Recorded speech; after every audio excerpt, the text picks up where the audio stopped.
Hi. Let me tell you about this book. This is Adrift.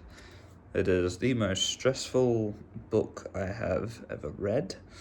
It's about this man who is lost at sea for a very long time in a rubber dinghy.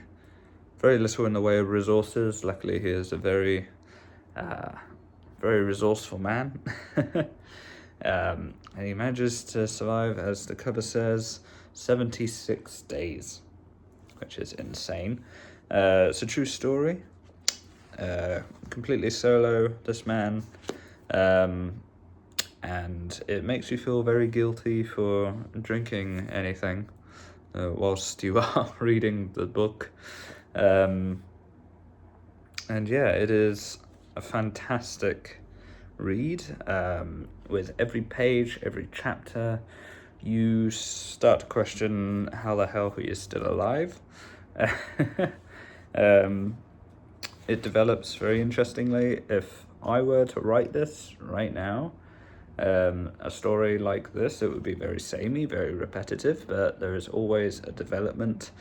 Something goes horribly wrong, which I guess is a credit to the true story to be so dramatic, more than the writing. But he manages to capture it incredibly well in this story. It is so vivid, so harrowing.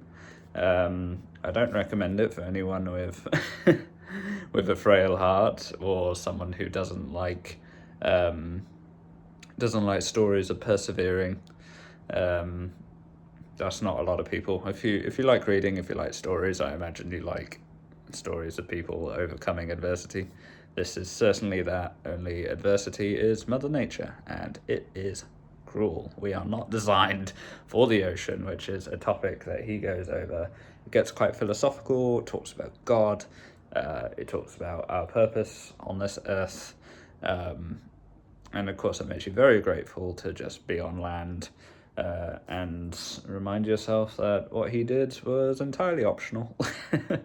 He did not have to go through all that, but his love of the sea drew him there, which is a fascinating commentary on following your passions and it possibly going horribly wrong. He wound up in what he calls hell.